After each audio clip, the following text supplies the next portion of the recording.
Sorry. Oh, absolutely. It's all about the fans. You know, that's why we're here. That's why we go and work and leave them for 8 months a year. It's, you know, it's never going to appeal to everyone. Everyone has their own opinion, particularly on George's work. But for me personally, it's their show. You know, we make it, we do all that work, and then we hand it over. And I hope it delivers on the scale that that we want it to for them. If it does, if it doesn't, who knows? Only time will tell. But absolutely, it's completely about the fans. It's their show. Oh, absolutely. Boom. That's how you answer every question when the fans are brought up. It's not hard. It's not hard. It's not fucking hard. Millie Alcock, you stupid fucking bint.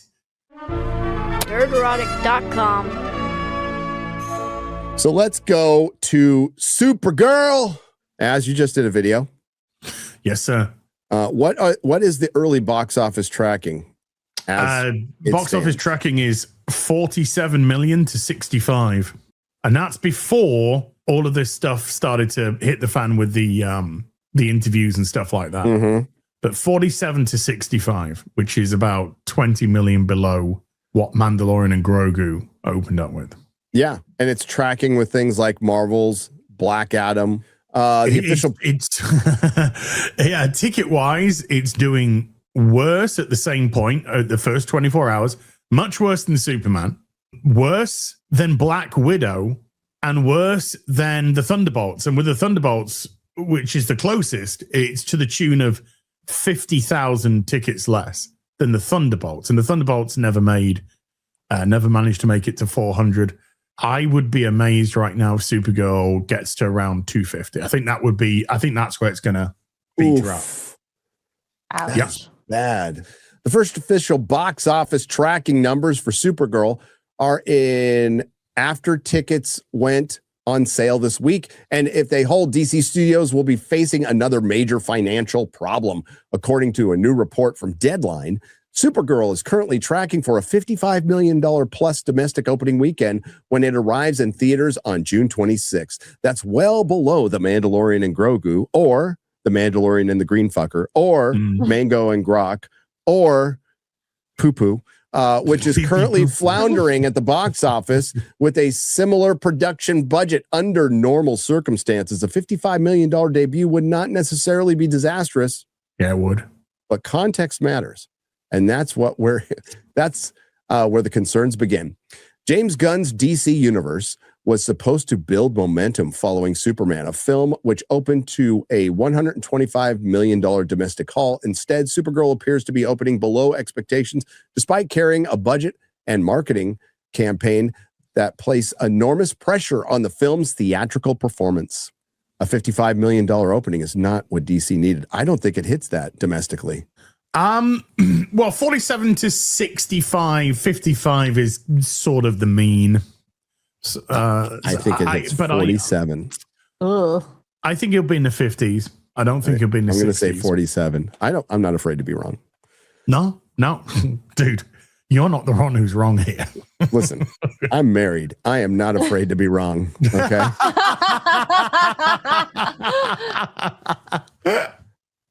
Long-range tracking from Box Office Theory had previously estimated an opening range between 47 and 65 million, with the domestic finish somewhere between 107 and 181 million. Even if Supergirl lands at the top end of those projections, it would still be opening significantly below Gunn's Superman, which, well, everybody expects that. Like, nobody's expecting it to equal Gunn's Superman. Which debuted at 125 million domestic before finishing with roughly 619 million worldwide. As it was the movie of the summer. It was the summer of we'll play a clip in just a second. Okay. It's the movie of the summer. Okay. You say so. Yeah. It profited a bag of crisps. I'll use your language. It didn't even do that, sir. Warner Brothers is asking audiences to believe that Supergirl can succeed where Superman struggled. But if Ted Sarandos was correct when he testified that he testified under oath to Congress that Superman underperformed. That was so good. That was so good. Based. And he knew what he was doing. Under oath. Of course he did. Absolutely knew what he was doing. Of course he did. Listen, I think And he's we know evil, why. but he ain't dumb. No. He ain't dumb. Holy shit. Then a 55 million opening for Supergirl should set off alarm bells throughout the industry. Well, the alarm bells should already be set. No, this is the most non-alarm bell thing. This is the most expected thing imaginable. Well, if there's an alarm bell, it might be going off in James Gunn's fucking pants, but that's about it. Is that when somebody is railing his wife? Yeah. Oh, Okay. man. As he's sat in the corner. Just wanted to be clear on that one. Are you sure you're okay with this? Yes. So you're right, but the thing is, it's completely expected from the audience. This will be a surprise to Hollywood. This will be a surprise to DC. One of the more surprising. When Supergirl was announced as the second film, every one of us, every single fucking one of us, nobody could be like, well, actually, my hot take cannot be correct here. Was just like, what the fuck is he doing? This is gonna tank. Dude, we were with him when he opened up. He said, okay, Creature Commandos were like, what? Okay, it's animated, whatever. Superman, okay. Authority. What? Amanda Waller TV show, Booster Gold TV show, Game of Themyscira, Super Miserable Girl was meant to be like number 8 or 9. Now it's 2. Recent estimates have placed the film's production budget between approximately 170 to 175 million. Financial analyst Valiant Renegade, is he a financial analyst? I mean, I don't know his preference. has argued that worldwide marketing and distribution costs for a tentpole release of this scale could reasonably land between 125 million and 140 million. If those estimates are accurate, Warner Brothers could have roughly 300 million to 350 million invested in the Supergirl before theaters take their share of the tickets. Well, Valiant, okay, I'm going to call Valiant out right now. You're not thinking about the merchandising. The merchandising. Oh. All the Supergirl VOD toys. It's going to do hundreds of millions VOD, by the way. Yeah. Oh, the VOD, it's going to be in I say 30 days. 300 million in the first couple of months. Hey, when's Mandalorian and Grogu going to be on VOD? I say beginning of July. What they didn't they say they were going to do a full 90-day theatrical run? Or Did something? they? Something like that. Okay. Because they had such faith in the film. Theaters are going to kick it out. They've lost 1,000 theaters this week. Yeah, it's going to lose 1,000 more. When you're in 6th place, you lose. It doesn't matter who the fuck you are. They lost 1,000 theaters after 2 weeks. Oof. Using the commonly accepted industry rule that studios ultimately receive roughly half of the worldwide box office revenue, a film cost around $250 million would likely need somewhere between $500 and $600 million. We've talked about this before, and it's the same for every movie. It's roughly a 50% cut. They get a little more in the States, they get a little less internationally, and it evens out to about 50%. Also, theaters don't play, obviously they don't play movies for free. Then there's also other budgetary concerns that we don't know about that are contractual, right? There's also compound interest on the Yep. loans that were taken out to make it. That was brought up, remember, that was heavily brought up because even the industry was just like, when James Bond finally comes out, No Time to Die, it has to hit 900 million to break even. Yep. And it managed to do so, which was the surprise. But they were talking not just about production budget and on the shelf and marketing. They were talking about the compound interest of the loans that were taken to make the film. They were really good. Now, you seem to have forgotten about all of that. Seem to be very quiet about all of that. That's why it's fun to use their own numbers, their own projected numbers back at them. Because even with their own projected numbers, Supergirl's got to hit about 500 million to break even with their own numbers. And that's given it a marketing budget of 75 million, which is actually under 50% of the production budget, which is highly unlikely to be 75. It's likely to be more. But so we're being so fucking generous here. And then, of course, like you said, we don't know about the little hidden bits. No, and it's not fair. Supergirl was not going to make $500 million. This should have been a $70 million budget. That's what it should have been. 50 to 70. 50 to 70. I think 70 would have been probably a little bit too much.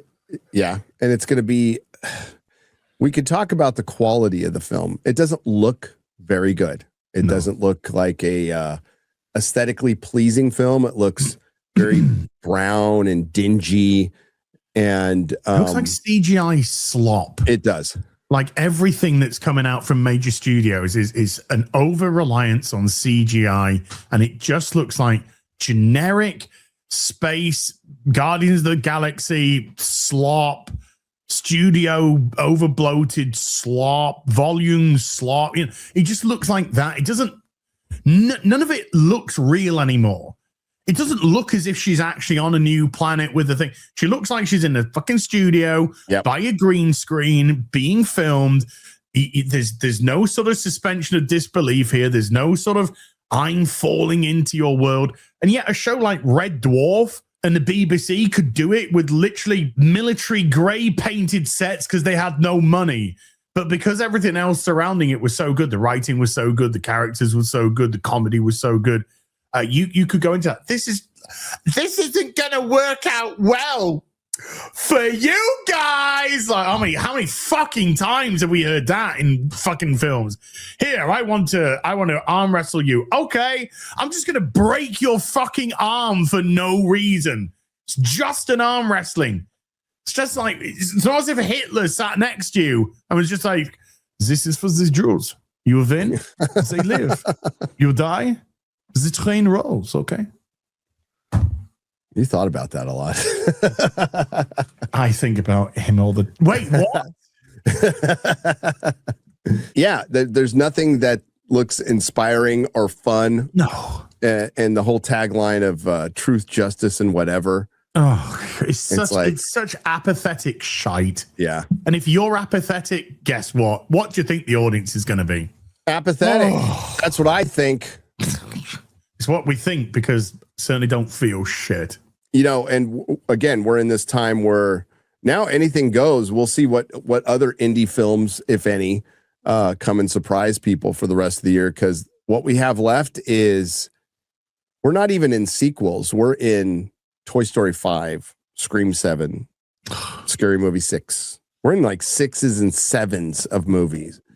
Spider-Man 4. The or 9. Third reboot of Superman this century. This century. No, 4th, because if you count the TV show. 5th, if you include the animated show. Hit play. Let's see. Complex. Well, okay. So. Makes sense. Did you hear what you just said?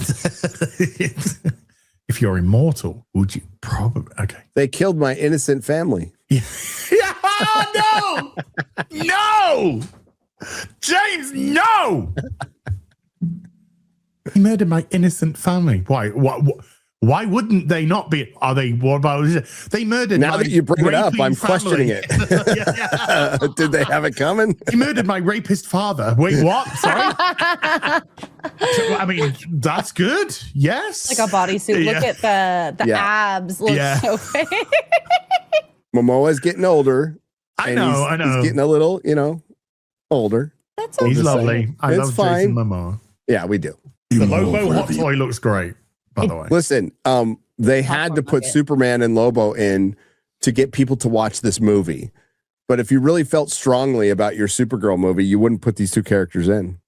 Dude, she's literally sat across the table from Girl. Some girl. Dude, it's Marvel's Katie. It's DC's Girl. on the toy packaging, DC Girl. Somebody had brought up like a Lobo movie would make more sense as the second movie than a Supergirl movie. It would. Absolutely would. You can introduce a lot of things through a Lobo movie, and I would have rather have watched it. You could have introduced Brainiac through a Lobo movie. Brainiac. If he's going to be the big bad, which they're Dark Side, all of Kirby's Fourth World stuff, you could have done all that shit. Orion. Sleep. Okay. Just wait me when it's over. That was it. Wait, that was Well, we know nothing was going to happen to the diverse couple. Okay. They're completely safe. They're the safest people in this fucking bar. Do you know what? We're introducing Lobo here. We want you two black characters to not look intimidated by this huge fucking dude at all. If that was white characters, they would be shitting their pants. Brave. Yeah. Fuck me. Sell your fucking characters. Fucking retards. You know what? Now I'm mad. You know how they introduced Mephisto in fucking Ironheart, dude, and now they introduced Lobo and Supergirl. Super shit. And then nobody intimidated shit. by him. No, except for white people. Yeah. Good Lord. Duh. Oh, amazing. Is this another clip? Yay! Let's go. Oh, jeez. I've already seen enough of the movie, dude. Oh, this is totally not Guardians of the Galaxy. No, not at all. You know, it'd be different having classical like music behind this. You know, something epic, or just like an original score, or an original score, or maybe a new song. Well, you can't make new songs these days. Masters of the Universe had a great score, by the way. It did. It had a really good. It's Guardians Volume 3. It's just brown. It's brown and beige and same washed. with the yellow in it. It is the exact same. Yeah. Earth tones. Remember that? What's weird is Guardians 1 had more of a purple hue to it, and it would look better. It looked 1,000 times better because it wasn't all brown and dingy. This has got to be the most least interesting fucking character ever put in screen. What, this girl right here? Yeah. Generic girl. Dude, man, Woman of Tomorrow was written to win Eisners, and it did. Dude, to win an Eisner, you just have to be a fucking man in a dress and you win a fucking Eisner now. It's got nothing to do with any to be nominated for an Eisner, you just have to coerce somebody into self-deleting. Threaten somebody into me tooing them or something. Boom, look, you got a nomination. Oh, what's that bitch's name? Let's name her.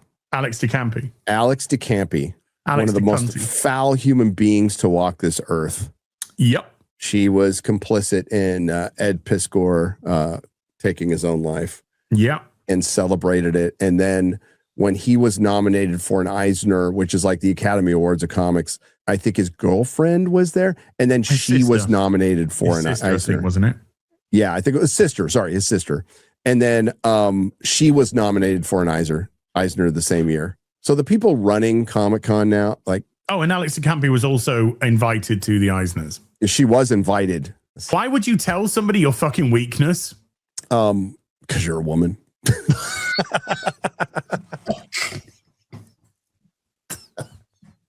It's like Superman just go, don't nobody get any kryptonite out. That really fucks with me, okay? It's really, like, I'm fine. Bullets, my only weakness. How did you know?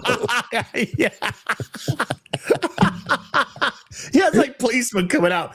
Nobody shoot us today. We ain't got bulletproof vests on. All right. No, criminals like, God damn it. Okay. Such a stupid thing to say. Why are they showing so many clips of this movie? But it's exposition, though. It's exposition for the audience, which is dumped in a terrible manner, which makes Supergirl look like a fucking retard. So we're watching most of the movie with her without her powers. Neat. Even though she breaks the guy's arm in the... Yeah. She's got trauma, Gary. It's about her trauma. That's a Tom King story. She's seen people die all around her in Kandor. It's her trauma. Superman doesn't know.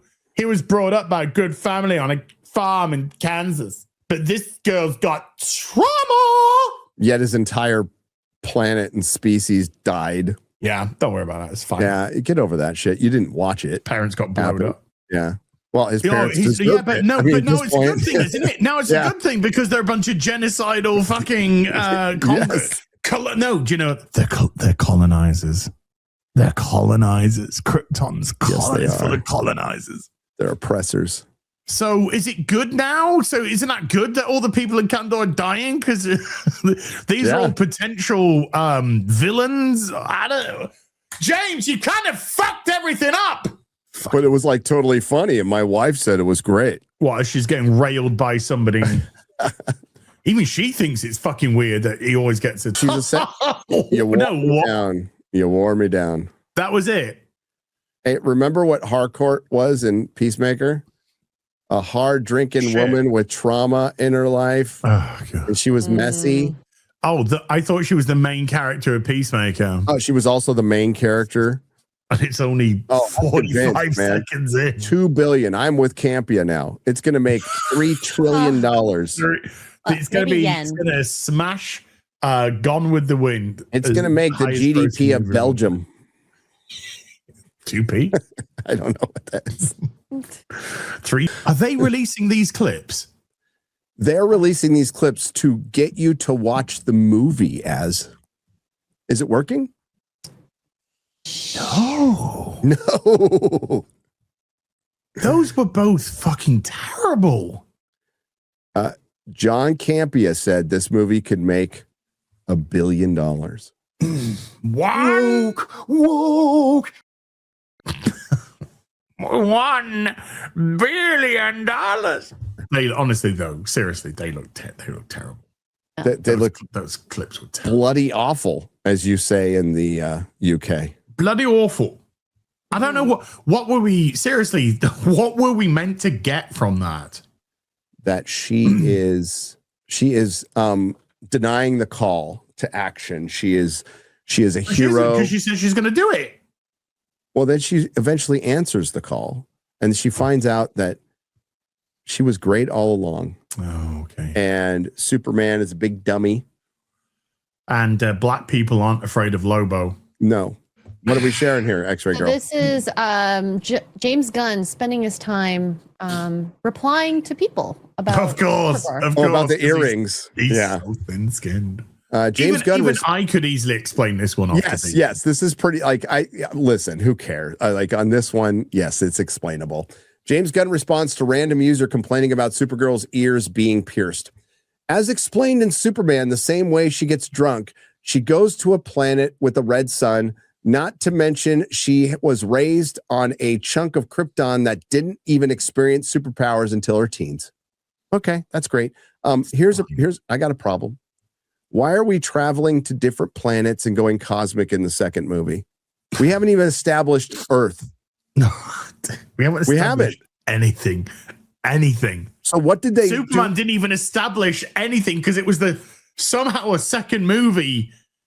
And the first one is lost in the ether somewhere. There was no world building. All the world building is gone. There's no world building. And what the MCU did, whether it was intentional or not, really well, was slowly build up their world. Things were Earth-based. Yes, they brought in Thor, but where did Thor spend most of his time in that movie? In a town in New Mexico. Mm-hmm. Right? And that was to build that up. And they did a great job. I love the first Thor movie, by the way. Love it. It's fine.